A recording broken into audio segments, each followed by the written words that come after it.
इसी मांग को लेकर के कि उस निदेशक को गिरफ्तार किया जाए। जिन संस्थान में बेसमेंट में जो 3 छात्रों की हत्या हो गई, उसके खिलाफ आज हम लोग यहाँ पर प्रदर्शन कर रहे हैं। ये सवाल है सरकार से कि कब तक कोई इतना बड़ा हादसा ज़रूरी होगा उनको जगाने के लिए। जब संसद बनाने के लिए 20,000 करोड़ रुपया नया संसद बनाने के लिए हो सकता है, छात्रों नौजवानों की जिंदगी, छात्रों के भविष्य के साथ खिलवाड़ करना बंद करो। नमस्कार, फर्स्ट बिहार झारखंड देख रहे हैं आप। मैं हूं आपके साथ सदन सिंह। सुबह का समय है, छात्र नाराज हैं, काफ़ी गुस्से में हैं। दिल्ली के ओल्ड राजेंद्र नगर इलाके में बेसमेंट में 3 छात्रों की डूबने से मौत हो गई, जिसको लेकर ये लोग न्याय चाहते हैं। ये लोग मौत नहीं मानते हैं, बल्कि एक सिस्टमेटिक हत्या मानते हैं। भिकना पहाड़ी का इलाका है, बिहार की राजधानी पटना का। यहाँ पे भी बड़े बड़े कोचिंग संस्थान हैं और ये लोग विरोध प्रदर्शन कर रहे हैं। क्या नाम है आपका? मेरा नाम राहुल है और हम लोग आज इकट्ठा हुए क्योंकि दिल्ली में जो हादसा हुआ, 3 छात्रों की मौत हुई, उसको लेकर के हम लोग प्रदर्शन कर रहे हैं। और हमारा बस इतना कहना है, ये सवाल है सरकार से कि कब तक कोई इतना बड़ा हादसा ज़रूरी होगा उनको जगाने के लिए। जब कोई बड़ा हादसा होता है तब सरकार जागती है, तब कुछ कदम लेती है, फिर सो जाती है। और फिर हमें लगता है कि जिस तरीके से सारे कोचिंग संस्थान चलाए जाते हैं, जो रूल्स को फॉलो नहीं करते हैं, उन पर कार्रवाई होनी चाहिए और उनको बंद करना चाहिए। या साथ साथ ये भी बात है कि बस दिल्ली ही नहीं, पटना में भी इन इलाकों में बहुत सारा इरेगुलर तरीके से कोचिंग चलती है, उनकी जांच होनी चाहिए और उन पर कार्रवाई होनी चाहिए। देखिए, इन लोगों की मांगे हैं कि मिलनी चाहिए। क्यों इकट्ठा हुए हैं आप लोग?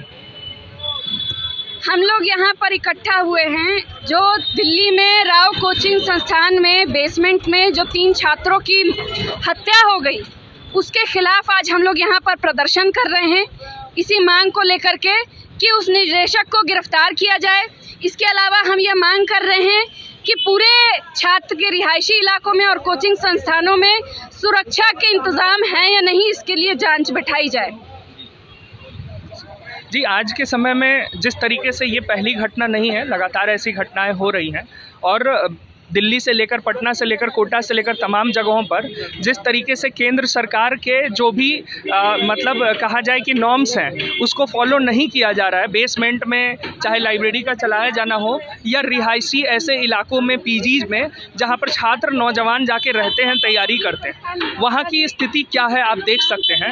और ये ऐसा नहीं कि किसी एक पार्टी के रिजीम में ऐसा हो रहा है, लेकिन आज जब हमारे देश के शिक्षा मंत्री खड़े होकर के कल संसद में बयान देते हैं, तो वो कहते हैं कि ये जिम्मेदारी तय करनी होगी। और उसके बाद भाजपा और आम आदमी पार्टी के बीच हम देखते हैं तू नंगा का खेल चल रहा होता है। इसकी जिम्मेदारी कौन लेगा? किसकी है जिम्मेदारी? जब संसद बनाने के लिए 20,000 करोड़ रुपया नया संसद बनाने के लिए हो सकता है, छात्रों नौजवानों की जिंदगी के लिए एक ऐसे हॉस्टल्स नहीं खोले जा सकते हैं, ऐसी पब्लिक लाइब्रेरी नहीं खोली जा सकती है जहां पर छात्र जाके तैयारी कर सकें। हम सरकार से डिमांड कर रहे हैं कि ये जो जनता का पैसा है, हमारे आपके टैक्स का पैसा है, हमारे लिए पब्लिक लाइब्रेरी, हमारे लिए पढ़ने की जगह, हमारे लिए ऐसे रिहायशी हॉस्टल्स जो प्रॉपर नॉर्म्स के साथ बने हुए हो, जो इन शिक्षा धंधेबाजों, शिक्षा माफियाओं के हाथों से बाहर निकल के जनता के लिए खड़ा की जाए। क्या ये सरकार नहीं कर सकती है? 17,000 करोड़ 20,000 करोड़ रुपया कभी मूर्ति बनाने में और कभी संसद बनाने में खर्च हो जाता है। नेताओं के लिए, प्रधानमंत्री के लिए एरोप्लेन आ जाता है हज़ारों करोड़ रुपया का। क्या छात्र नौजवानों के लिए हॉस्टल नहीं बनाया जा सकता है? बनाया जाना चाहिए सरकारी पैसे से सरकारी हॉस्टल। सबसे मज़ेदार की बात यह है कि ये लोग गांव घर से आते हैं, खेत खलियान देखे होते हैं, अच्छे माहौल से आते हैं, किसी के शहर में अपना मकान है, लेकिन ये लोग जब पहुंचते हैं, अधिकारी बनने से पहले इन लोगों की इतना शोषण होता है कि भ्रष्टाचार पहले सिखाया जाता है कि नहीं? बिल्कुल। जिस तरीके से देखिए, ये तैयारी करने वाले छात्र कौन हैं? ये यूपीएससी की तैयारी कर रहे हैं, कोई एसएससी, कोई अलग अलग एग्ज़ाम्स, अलग अलग नौकरियों की तैयारी कर रहे हैं। यही लोग नौकरी में जाएंगे, इन्हीं के कलीग हैं जो यूपीएससी ऑफिसर बन के बैठे हुए होंगे बहुत सारे लोग। लेकिन आज आप देखिए, सरकारी अधिकारी, देश के आईएएस ऑफिसर का तबका इतना मतलब रीढ़ विहीन हो गया है कि कुछ इस पे एक स्टेटमेंट नहीं आ रहा है। कायदे से उन्हीं के जूनियर्स हैं ना जो कल को आईएएस बनेंगे, एसएससी में जाएंगे, अलग अलग पदों पे जाएंगे।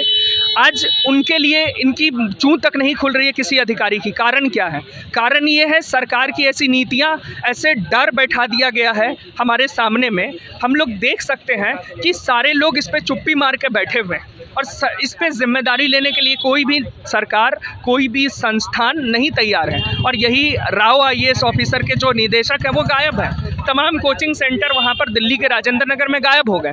कल सोचिए, कल वहाँ पर बुलडोज़र चला है, कल की न्यूज़ है कि कल वहाँ पर बुलडोज़र चला है, लेकिन जितने बड़े संस्थान हैं उस पर बुलडोज़र नहीं चला है। राव IAS पे तो कल बुलडोज़र नहीं चला है जहाँ पर वाटर लॉगिंग। मांगे यही कि जो राव IAS एकेडमी में जो बच्चे की जो मौत हुई है, सरकार से यही मांग है कि उन बच्चों को न्याय दिलाया जाए, उनको मुआवजा दिलाया जाए। देखिए, 3 छात्रा की मौत हुई है, केरल, उत्तर प्रदेश और बिहार। एक ऐसे संस्थान में नेक्सस तैयार किए जाते हैं कि बच्चों को वहाँ से खींच कर यहाँ लाते हैं, लेकिन बच्चों के साथ इतने शोषण होते हैं, उसके बाद उस बच्चे से पूछिए, और अगर पूरे दिन बात करते रहें तो दिन बीत जाएगी, लेकिन इनकी समस्याएं ख़त्म नहीं होंगी। क्या मांगे आप?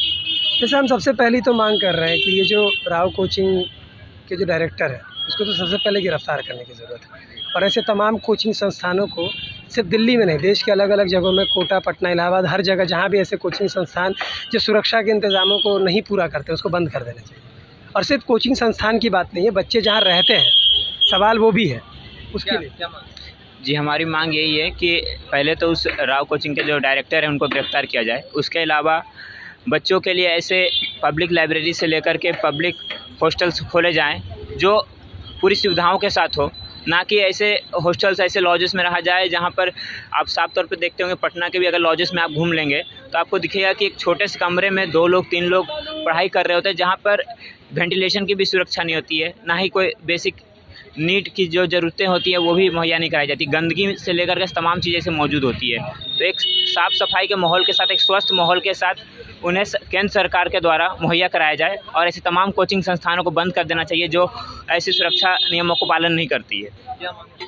क्या मांगे? मांगे, जैसे साथी ने बताया कि सबसे पहली मांग तो ये है कि जो लोग इस घटना के जिम्मेदार हैं सीधे तौर पर, जैसे कि राव के कोचिंग संस्थान के निदेशक हैं, वो अफसर हैं जो कि इनको परमिशन देते हैं, वो नेता मंत्री हैं जो संरक्षण देते हैं, इसलिए इनकी जो कार्रवाई हो, जो गिरफ्तार किया जाए, इनकी बर्खास्त की जाए, और सुरक्षा की जो इंतजाम है सबका इंतजाम किया जाए, जाँच कराई जाए पूरे इलाके की, हर जगह की, जहाँ कोचिंग सेंटर्स हो, ना सिर्फ दिल्ली में पर देश भर में। पटना में देखिए, पटना में हालत अगर देखेंगे दिल्ली से और भी ज़्यादा बदतर है।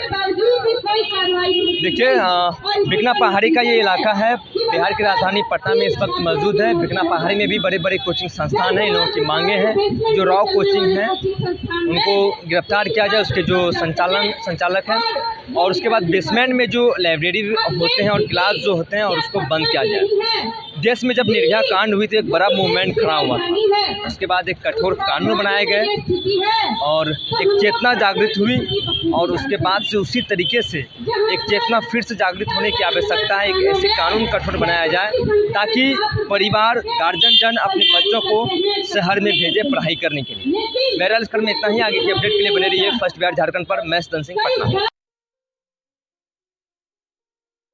ये लो, मुंह मीठा करो। आज मैंने अपना जॉब छोड़ दिया, अब हम पूर्णिया वापस जाएंगे। जॉब छोड़ दिया है? मतलब ये घर कैसे चलेगा? हम करेंगे क्या? और माँ बाबूजी क्या बोलेंगे? इसलिए मैं एक और मिठाई का डब्बा लाया। अपने बिजनेस के लिए लोन अप्रूव हो गया। अरे लोन अप्रूव हो गया वो तो ठीक है, लेकिन पूर्णिया में हम रहेंगे कहाँ? अपना घर भी तो नहीं है वहाँ। इसलिए तो एक और मिठाई का डब्बा अलग से लाया हूँ।